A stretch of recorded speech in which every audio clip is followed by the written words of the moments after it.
गणेशोत्सव से पहले महाराष्ट्र में कैबिनेट विस्तार, एनसीपी विधायकों को मौका, जाने अजीत पवार के खास का दावा।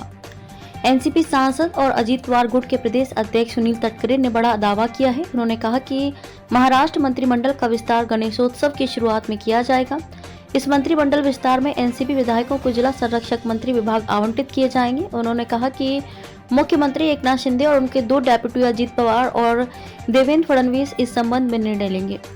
ये पूछे जाने पर कि क्या उप मुख्यमंत्री अजीत पवार और भाजपा मंत्री चंद्रकांत पाटिल के बीच कोई तनाव है, तटकरे ने कहा कि किसी भी तरह का कोई झगड़ा नहीं है।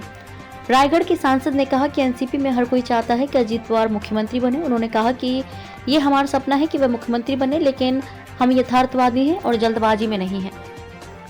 हम महाराष्ट्र और राष्ट्रीय स्तर पर एनडीए के सहयोगी के रूप में चुनाव लड़ेंगे। हमें 2004 में पार्टी के एक नेता को मुख्यमंत्री बनाने का अवसर मिला था, लेकिन मुझे नहीं पता कि इसे क्यों नहीं लिया गया।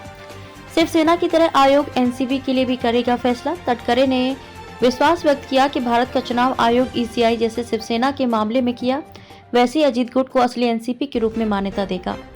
सुप्रीम कोर्ट ने कहा है कि चुनाव आयोग एक स्वतंत्र निकाय है और पार्टी के संविधान, संगठन और ताकत के आधार पर अपना निर्णय लेगा। हमें विश्वास है कि चुनाव आयोग हमारे पक्ष में फैसला करेगा।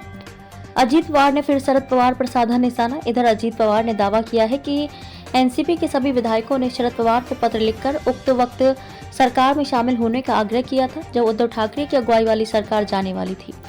ठाकरे की एनसीपी, कांग्रेस और शिवसेना वाली महाविकास आघाड़ी एमवीए सरकार एकनाथ शिंदे के बगावत करने पर पिछले साल जून में गिर गई थी। ये बगावत पिछले साल 21 जून से 30 जून तक चली थी, जब शिंदे भारतीय जनता पार्टी के समर्थन से मुख्यमंत्री बने थे। शिंदे के नेतृत्व में हुई बगावत के दौरान राकांपा के कई विधायक गुजरात के सूरत और वहां से असम ले जाए गए थे। अजीत पवार ने कोल्हापुर में एक रैली में कहा कि जब उद्धव ठाकरे की सरकार गिरने को थी, तब एनसीपी के लगभग सभी विधायकों ने पार्टी प्रमुख शरद पवार को पत्र लिखकर उनसे सरकार में शामिल होने का आग्रह किया था। उन्होंने कहा कि ये गलत है तो मैं राजनीति से तुरंत संन्यास ले लूंगा। यदि मेरा दावा सही है तो झूठ फैलाने वालों को संन्यास लेना होगा।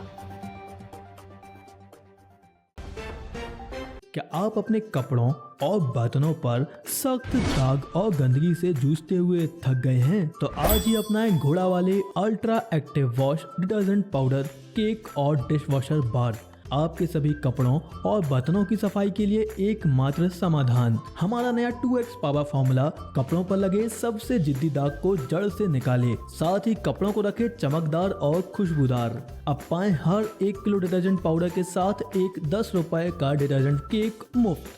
तो इंतजार किस बात का? घोड़ा वाले ultra active wash detergent powder, cake और डिश वॉशर बार के साथ कपड़ों के दाग और बर्तनों में लगी गंदगी और चिकनाहट को कहें अलविदा, क्योंकि अब लगेगी लगाम गंदगी पर। बालाजी एंटरप्राइजेज।